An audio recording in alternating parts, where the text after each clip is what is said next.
See, that's why them say the brave may fall, you know. Because resilient.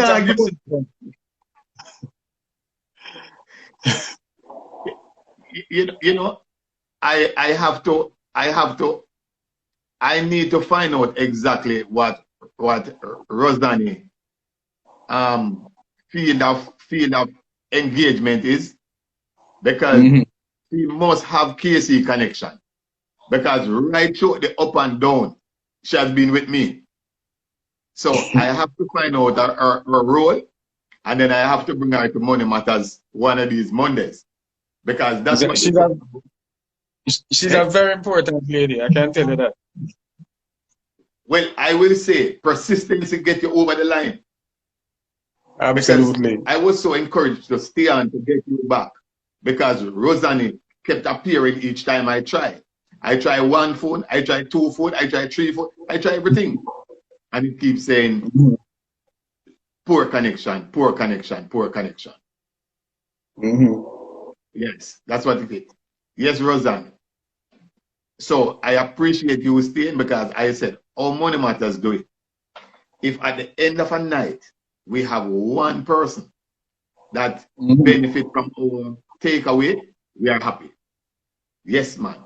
If there is one entrepreneur, one business owner that comes at the end of the night and say, I have learned something tonight, yes, then that makes Money Matters feel good. Right? Because the truth is, we don't pay for this airtime, but we have a time span in which to deliver. So that Donovan, yes. So those who are back, we're actually going to welcome you back, Donovan, because believe it or not, we have to do. I am in high spirit as a survivor tonight that survived this internet thing tonight. Well, heavy traffic on the net tonight, you know. I think with COVID, there's a high demand for traffic, especially for bandwidth, especially at this time of the night, when everybody's home. Everybody has been home since today, so you understand that the thing is stretched to the max. Exactly. So it's stretched to the max, right? So we have to advocate for. Yes. Yeah. So we have to advocate for additional bandwidth from both our telecom providers. But you're sitting at the right place. you have to advocate for it for the MSMEs. All right. Yeah, well, from what I'm seeing, I know they're on the way to upgrading. So I have no doubt by the end of the year, we more than likely will be at a far better place as far as bandwidth is concerned. And they need to survive as well. So give it Survivor one more time. Their business is booming, Delroy, and that's one of the businesses that in COVID don't include. Huh? Take the Survivor again. Take the Survivor. Take the Survivor. Let me take it.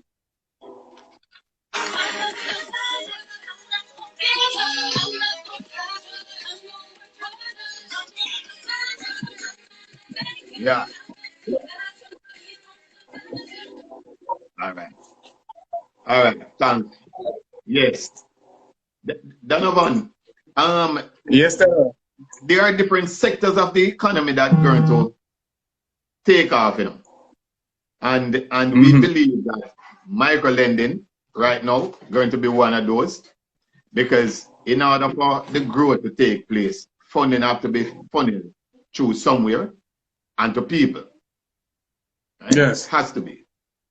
And we think we are sitting in a very nice position to be in that engine, even if we are the engine oil in that engine to help grease it and get it going. So yes, it will take off.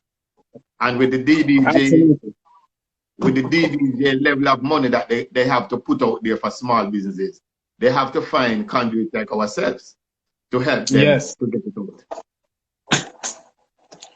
I think what is happening is that they have realized that the sector does need a different level of financing. And I make reference to an article. I'm actually looking at your article now, Delroy, that you put out. And this is a dated article. But the time has come for them to look at some of the stuff that you mentioned in the article, Delroy, and implement them now. That is Yes, that is 2020 when the pandemic just hit, and we are saying if you want to see these business survive, don't wait till them become dust, because it's harder to bring back the dead. So just keep them going. That was the essence. Well, absolutely. So, you know, better late than never anyway. We still have some businesses alive, and we still have some businesses that can use the level of financing that you mentioned here. As a matter of fact, I'm gonna be in a meeting tomorrow, and everything that you have outlined in this particular article is going to be a part of the agenda for the discussion tomorrow. So I see where you almost prophetic in some of the pronouncement that you made in the article. But definitely though, we need a special type of attention for smaller businesses. Big businesses have the wherewithal to survive. Smaller businesses can hardly, they don't have the bandwidth to withstand the type of shocks that have come with COVID. So low interest rate loans, low monthly commitments, long payment times. That is what the sector needs. Some people have lived in the credit card incorrectly, as we had outlined earlier. Yeah. Some people have used the GCT incorrectly and now is in a bad position where that is concerned. Some people have used the overdraft incorrectly, and you know, not even incorrectly, they had no choice. There was no revenue coming in, so therefore staff had to be paid, bills had to be paid, so they had to do what they had to do. So as it stands now, it's important for the powers that be, government, DBG, etc., to implement the type of financing that you mentioned in your article. Yeah. I'm trying to find my charger. I see my battery going. Yes, Delroy. Yeah, it is not a joke, but they do use the funding. All right, Donovan, let me explain. You see, during the pandemic, we had to take salary cuts. That's what we did. It was a sacrifice. Right. Nobody wanted to take a cut in salary, but if you wanted everyone to gain something, so I did not want to be the master to determine who should eat and who should not eat. Exactly. So everybody right down the middle. Everybody right down the middle. Right? And that's how we survived and found a strong partner to partner with in Supreme Ventures. Right. So if we had allowed greed or other things to knock us through the door, and then we come down, you know, to be an unattractive company, then they would not want to be part of us. Absolutely. And of course, when you have big financiers like that, they look at the fiduciary responsibility, right, of a company. And for them to join with you like that, you must have been doing something absolutely correct. And I'd encourage small businesses, don't just think small, but even the stock market and you know, trying to bring your business up to the point where you can actually list an IPO. You know, it's a goal that you can aspire to.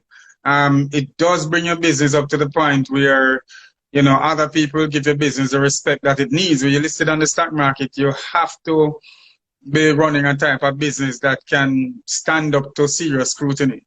So that's something that the small businesses should aspire for. And don't think small. Where you are is not where you're going to be. Your destination is somewhere far, far more successful. I see our guest, one of our guest co-hosts of last week, Wayne Strawn, is joining us on the third run. Wayne, this is actually our third run tonight because we got kicked off twice. But we are two PSP guys that believe that the brave may fall but never yield. So here we are. And what is ironic is that Wayne and Sophia Harris last week kind of tell the followers what you need to stay afloat during this time with a business. The right sort of record keeping, the right sort of, you know, things to keep. Because if you don't have your financials being in some form or other, nobody's not going to look at it, because at the end of the day, a man wants to say, not if you are making money or not, but do you have a system of record keeping? It's that, you know?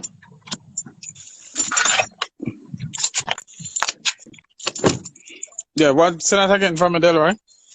Yeah, so what the importance that Wayne pointed out last week is that at the end of the day, it's not whether you're making money or not, but the business must have records that someone can come in and look at your position. Right.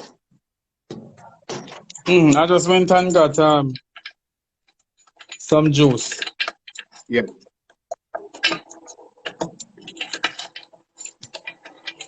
Yes, Delroy.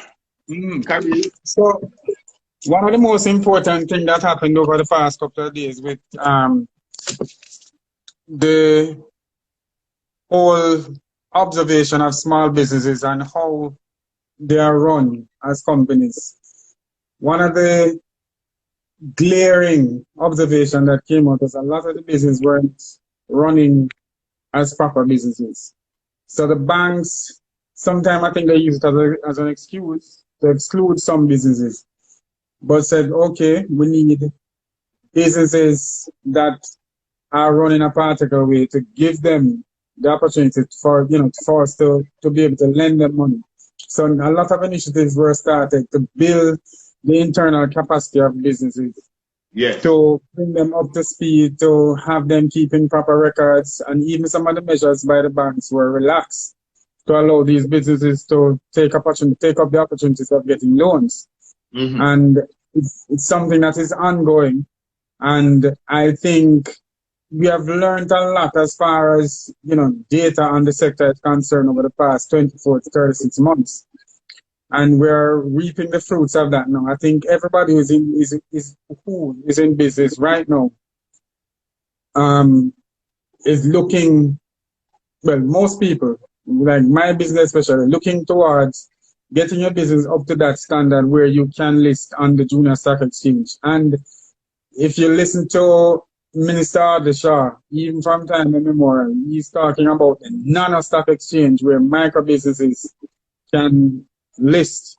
And that is something I think that will really up the game as far as the management of business is concerned, and how you keep records in your business. Yes, because from start to finish. Yes, go ahead, Delroy.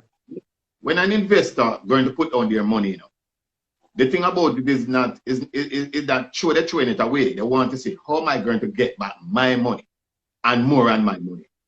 That's really the end game, There are so many things you can do with the money. You can enjoy it, you can take vacations, you can do anything you want to because it's your money. But then when I put it out, I want to know I'm putting it in a company that they can account for it.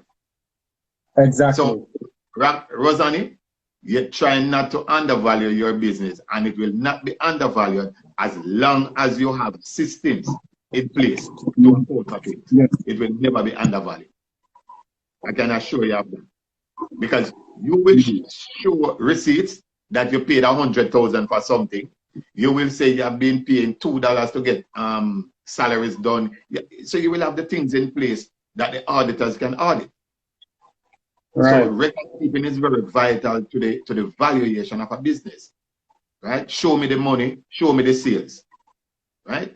And as I said, you don't have to be making a profit, but you can show me the sales. We probably need to triple the sales for the company to make profit. So I can buy it still. Yeah, I can buy a company that is losing money. Nothing is wrong with that. You still have a value. Because I know when you look through the numbers now, if I triple the sales 3 times, I am now going to get a profit. Right. Put the resources in place, triple the sales, and I'm looking good. So it's not only business that is making money go for sale. Even business that is losing money. Those are probably some of the best business to buy. The one that is losing. Yeah, and microfinancing, I think the whole thing in microfinancing has evolved to the sense where people not just look at microfinancing as bridge financing, but as a way to provide very well needed capital for their businesses. I think the interest rates in microfinances have gone down, and you can shed some light on this, Delroy, where the interest rates and some of the terms of microfinances have gone far, beyond where it was, a few years ago. Microfinancing now is a very viable way of financing businesses. Not what it was for the last 5 years. For the last 5 years, I've seen a total shift. Because what does that mean in the last 5 years is that the banks, for argument's sake, realize how profitable microfinance is, and everybody wants a piece. So everybody have a unit of a microfinance app. Every credit union have a unit of a microfinance app. Every job have a micro unit. So that's one of the things. So competition has pushed things along. And you know, competition is good. That's the honesty. Competition is good. So what another part of the discussion there is where the financial mix of the different, remember we have a few large institutions in Jamaica, and bringing in the microfinancing and the credit union entities into the mix have diversified that whole ecosystem of financing, and introduce new competition and continue to introduce new competition in the sector. So I'm looking at better days for small businesses. A lot of attention has been placed on them. It's often said, and it's something, sometimes I hear it and I cringe and say, oh, you know, small businesses or MSMEs are the engine of growth for the particular country. But I am just seeing where we are getting the type of attention that we need to make that engine sputter to life, get to life, and you know, kick this country in the rear, you know, pull it up, run it up the hill. Donovan, that's true, is it? That's true, is it? Mm-hmm. The micro MSME sector employ the most person in the country. No, if not but both. All right? They employ the most. So they must be significant. Right? Absolutely. So government, you're talking about the largest block of employees, which is MSMEs. And I mean, that is a fact. And for you to provide the needed support for this sector would mean that you're providing fundamental support for the growth and development of the broadest base of economic activity of this country. You know, and if you see what they're doing for MSMEs in the United States, in Britain, where I was just in Britain the other day and just observed some of the initiatives that the government was putting in place for small businesses. Yes. Trust me, they get it.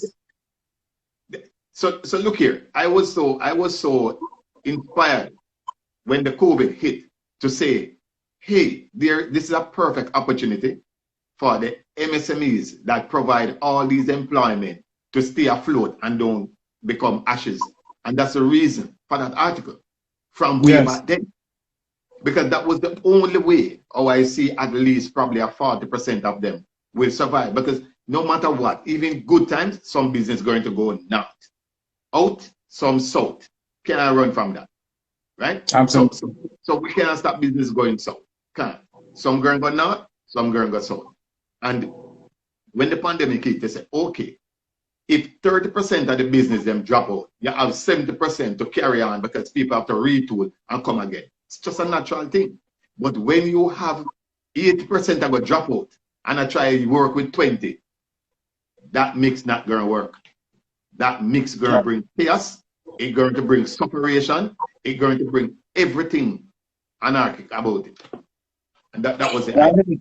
Absolutely. And another thing that we need is some kind of legislative support for we're small businesses. Because of our size, we're at a disadvantage when trying to collect sums of money, which would seem small to some large companies when you do business with big companies.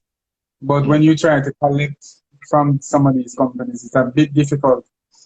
My next round of advocacy is to see where the whole idea of collection, assistance with collection of it. I know that there are companies that purchase debts, and of course, again, in that particular mix is DBJ, where they literally purchase the receivables for, I think it's 80% on the dollar. So, you know, they'll buy your receivables and collect it. And, it's a kind of factoring. Yeah, we do factoring and we fund receivables too, you know. But it's not on a broad scale. So if the right company, because at the end of the day, it is not the company that come to you to take it from you that you value. You look at the company that it's coming from. So that's the difference between a loan and these things. So if it is DBJ that owes somebody a contract, Right.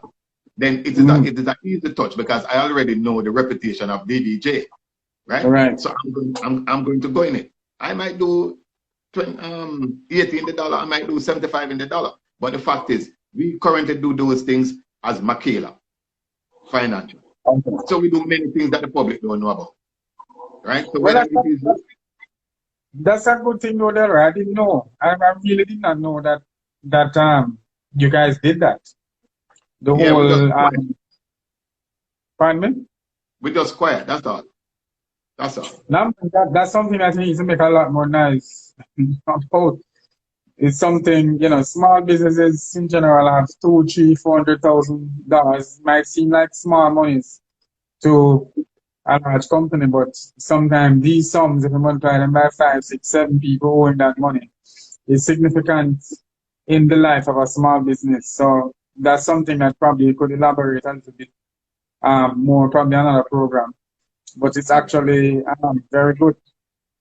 Yeah, as we were recognized as a niche microfinance entity for the longest while. We were early in the game and we are all bankers. So there is no transaction that comes before us that we don't take a look at. So we don't have a blanket. Whatever the transaction is, we try to make it work. And that's why I said we do various means of funding. Various means. It's too numerous to call. So we don't put ourselves in a basket. More than, as I said, we do need transactions. Things that other persons won't even consider, we quietly do it. And we are also an MFI. We are also an MFI of the Development Bank of Jamaica.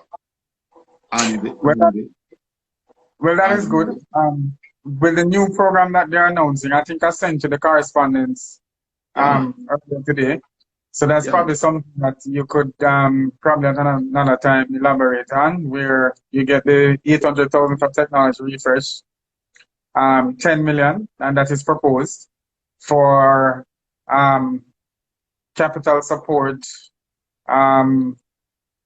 for debt consolidation. I think is very important at this point in time. Yeah, it is. Debt burden is something that if it's too high, it's going to kill the small business. Hey, Arville, welcome. Venice, welcome.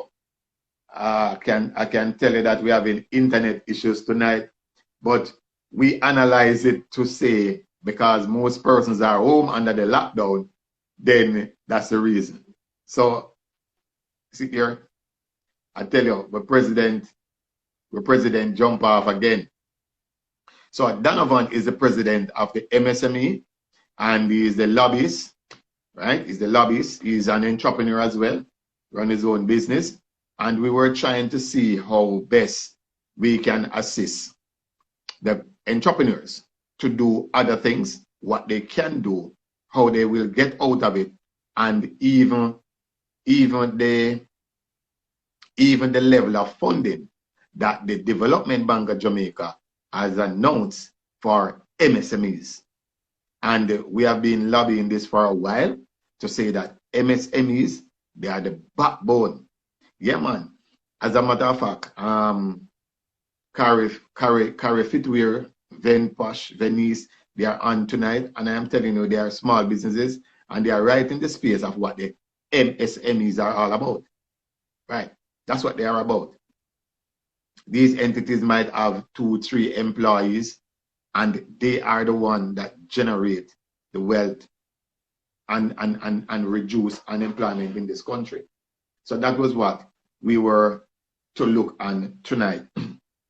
The economic value of MSMEs and how active they are and how we are going to keep them alive. But we have gone our 3rd round.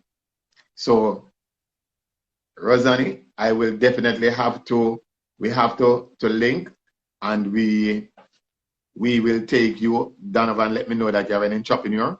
What Money Matters objective is to bring entrepreneurs to highlight how they have made it in their business. Yes, because everybody, the step is not the same for everyone. And it can be a startup and it can be a running business. and it can be a very, very established business.